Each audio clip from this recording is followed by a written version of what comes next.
Hey everybody, today I am going to be reviewing the film Raw.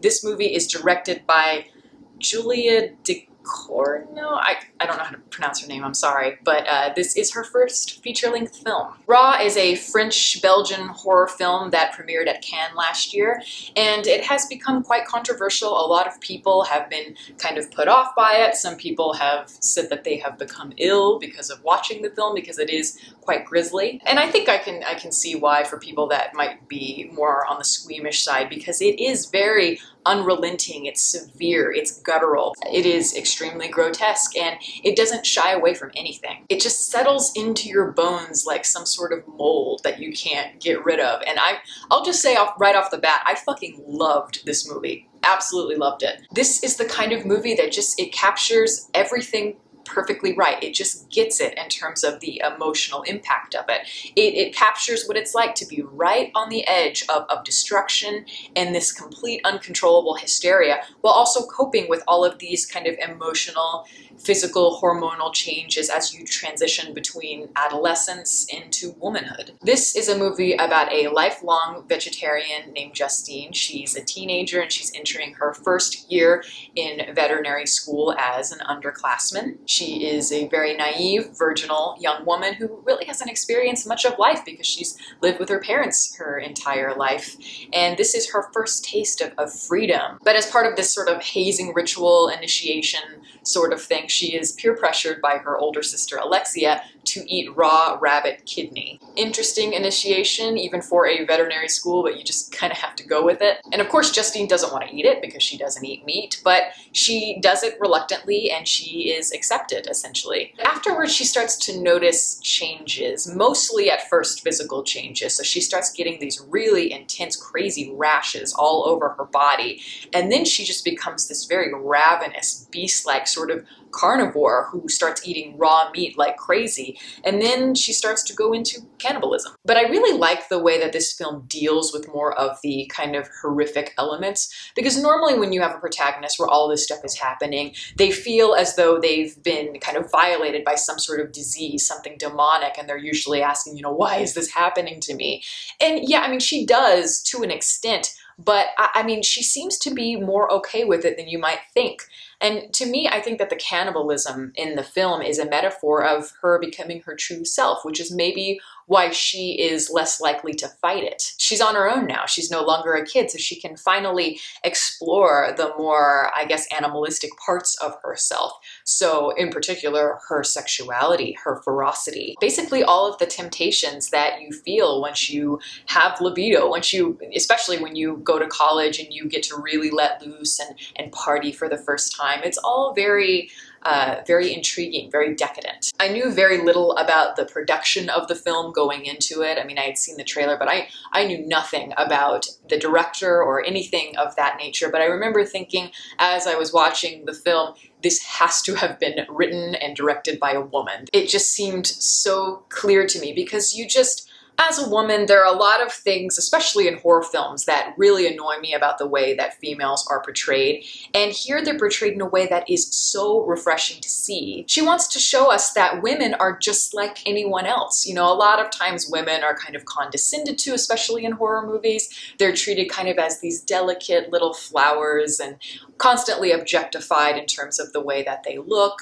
But no, she's saying that these are real people with real natural bodies, real palpable feelings. They have raging emotions just like anybody else. And it's interesting because I think about maybe how I would approach a film like this if I was writing it or directing it. And in most scenarios, I see kind of the repressed girl going into womanhood. You see a lot of those stories kind of depicted through a more socially conscious filter. So I could take, maybe an example would be like Perfect Blue.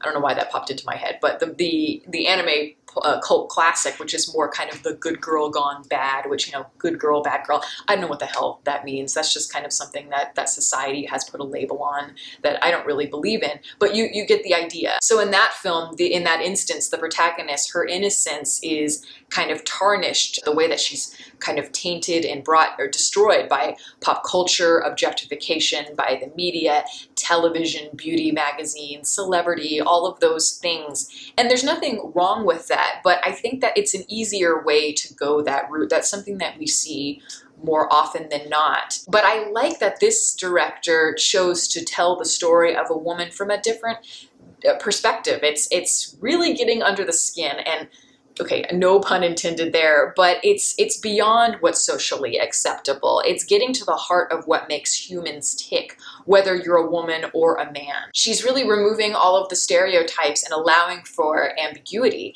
And she's giving everything, as I said earlier, that kind of cold, clinical, distant feeling in terms of the way that she's exploring more of the physical elements like the anatomy.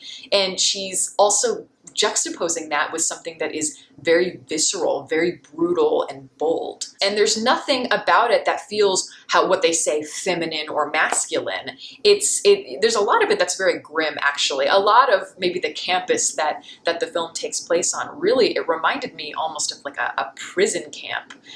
Very sterile and very cold. As someone who once was a young woman in college experiencing many of those same mental transitions, I have to say this film captures it so brilliantly to the point where it kind of makes me think that the director may have gone through kind of similar destructive tendencies, like a lot of people have, but she just knows how to capture it and make it resonate with people. Just that feeling of these raging emotions and urges that you're trying to keep locked beneath the surface, that are just itching to break free. You know, you want to have the sex and the drugs, and you want to party and do all of these things that you never got to do. And in the case of the main character, Justine, these feelings are literally itching away at her. You know, she has this rash, and it's very metaphorical. Those things can get to a point, though, when you lose control of the idea of kind of finally letting loose. It can be psychologically traumatic, I think, and that's what leads us to the more destructive tendencies in terms of the destruction of ourselves and to those around us. Because after a while, you have nowhere to unleash a lot of those emotions in healthy ways. So you start to do it to people that may not deserve it, and also onto yourself. And it blurs all of those lines between all of those very kind of crazy highs, those very intense euphoric feelings. So at what point does sex become violent, and at what point does violence become sexual? And I think why it works so well in this film is because there is that emotional foundation, that pathos between Justine and Alexia, her sister. That is, and also her roommate, actually. Kind of all three of those characters are tied together in a very interesting way, and that is really the basic, as I said, core, the tree trunk of the film. Her roommate is gay, but she is sexually attracted to him. Now she kind of has her sexual awakening around him. And yet I still think that between the two of them, they both have genuine love for each other as friends. There's definitely a bond. And her sister is her sister. At times, they take care of each other when they really need it, and at other times, they stab each other in the back. They hate each other at times. They really, really do, and they love each other, but again, they take care of each other because they are kin. So the concept of family is what really helps you to find the pathos for these characters, to find empathy for them. And, you know, normally in any other instance, you would hear a story like this and you immediately would deem them as these animals. But yes, literally, they are animals. We are animals as well. And the word animal is seen as an insult by us, which has always kind of fascinated me also. But we often try to hide behind our civility, but we can't deny our urges to hurt and to kill and to be sexual. That's just who we are. And the director did say, I read an interview with her where she said she never understood why cannibalism is deemed as evil, as monstrous, taboo, whatever, because she said it's part of humanity. It's ritualistic. And I think that that's all part of her very kind of stripped down, very gritty point of view as a filmmaker, as an artist, to get in touch with that part of ourselves. And by doing so, we can find out what kind of makes us tick and what causes us to feel out of control. And she achieves it in terms of just the way the film looks and everything. The imagery of it all is just wonderful. It really gets to you, and you won't forget it, definitely. You will not forget this movie for a long time. And it does everything in a very grotesque yet very hypnotic, very compelling way. I would say, though,